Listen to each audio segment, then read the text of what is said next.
familiar with what we do here, you know that on Fridays we bring a teaching video from the Word of God, and that is what God has called me to do. Cross My Heart Ministry exists to encourage women to love God and to love His Word.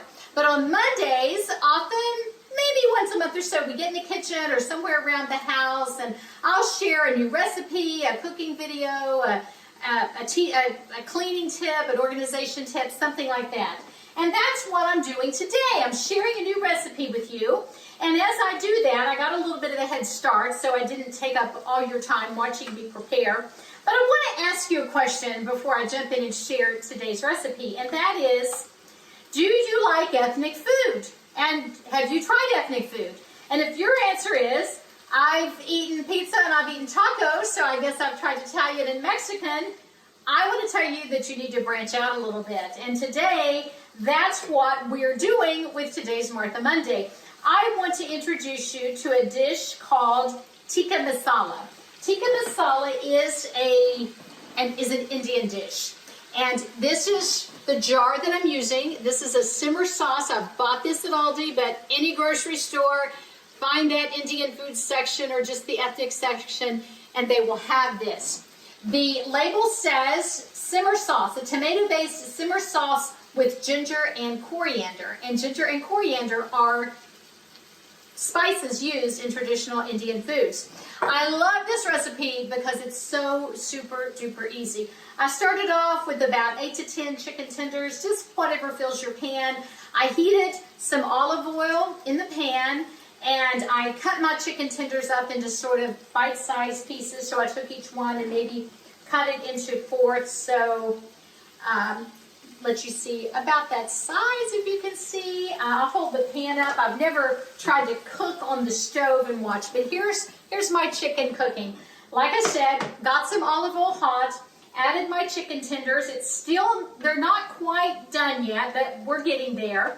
I also added a little spice. The recipe calls for salt and pepper, but I've started using this Kinder's seasoning. It's called the Blend. I get it at Sam's, and it's garlic, pepper, it's salt, pepper, and garlic all together. So this is what I typically use when I'm seasoning with salt and pepper, just to get that little bit of garlic in there as well.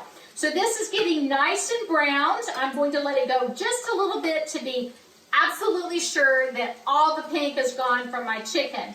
So you're going to love how easy this is. I hope you will try it, even if Indian food doesn't sound the most appetizing to you. You know what? It didn't to me either. A few years ago, when our oldest daughter, Ginger, was completing her MBA program at the University of Arkansas, she got to travel on a study trip with her fellow classmates to India. The program included an international trip, and India is where they went that year. And so as they prepared for this study trip to India, they also studied the culture and the food and all different things about that country. And so the director of her program did what I thought was a very smart thing. He brought in Indian food occasionally from a local restaurant so they could sample it. And Ginger kept telling me, oh, Mom, you've got to try Indian food.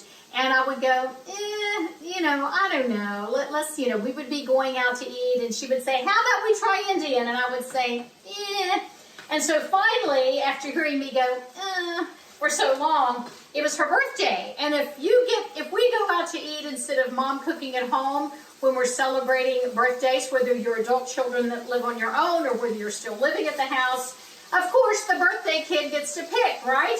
So it was Ginger's birthday, and we were going to drive up to Bentonville and meet her and take her out to dinner. And when I said, where do you want to go for your birthday? Guess what she said?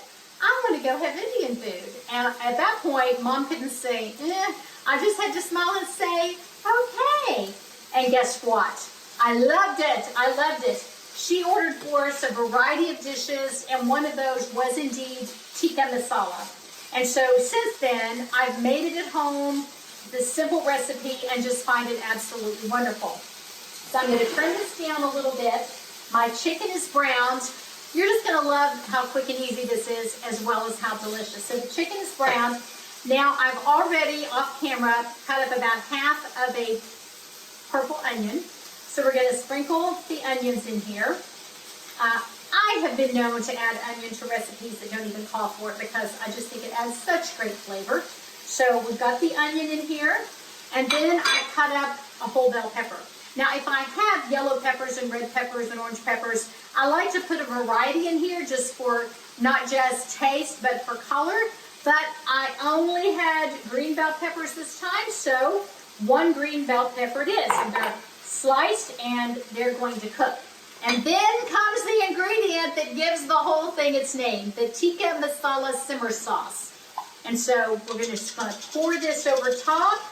And the recipe says, I'm turning it all the way down, to just simmer it for about 10 to 12 minutes. I'm going to get a little spatula out here because I want every ounce of this yummy flavor in here on my tikka masala sauce. Now, I'm just doing this for my hubby and me. If you are doing this for a group or you have more family members over, you might want to get a second jar of this and make sure you have enough. So I just did about, I think I had 8 chicken tenderloins in here, half of an onion, and 1 bell pepper sliced. So we're just going to get this all sauteed together here. The sauce is going to cover it completely, and I'm just going to let it simmer. The vegetables will cook quickly, even if it's simmering. It'll take about 12 minutes. And then when this is all finished, the way that I'm going to serve this is over rice.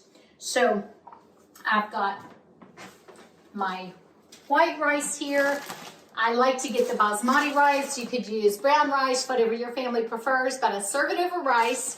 And then also the other thing that I love to buy is naan. And this is traditional Indian bread. It's already baked. Basically, you're just going to warm it up. You preheat the oven, follow the instructions. Yours may be different, but this one just calls for sprinkling with a few drops of water and heating it for about a minute. It's so delicious with the tikka masala. You tear it and kind of scoop it up. If you want, sometimes if I don't want to heat up the whole oven or I've forgotten to preheat and we're ready to go, I just put it down in the toaster and heat it up, and I think it's just fine. So you've got your meat and vegetables, you've got the rice, you've got the bread, and I almost always will add a tossed salad on the side to go with this. So if you're looking for something new and different to do for your family, if you've just gotten in a rut, eating the same old thing week after week, nothing new, you want to venture out and try something a little new, rather than going to an Indian restaurant and maybe dropping 40 or 50 bucks for something you're not sure you like, go ahead and invest in a jar of this and give it a whirl. I'm guessing you'll like it. And I would love for you to leave me a note below and give me a thumbs up if you and tell me I tried it and I like it, or I already tried it and I love it and you've reminded me to make it again. So here we go. I'm going to hold this up so you can see what it looks like as it continues to simmer. And this is what the McFarlands are having for dinner tonight. Tikka masala is what's for dinner. Thanks for spending part of your day with us. For Cross My Heart Ministry, I'm Laura McFarland.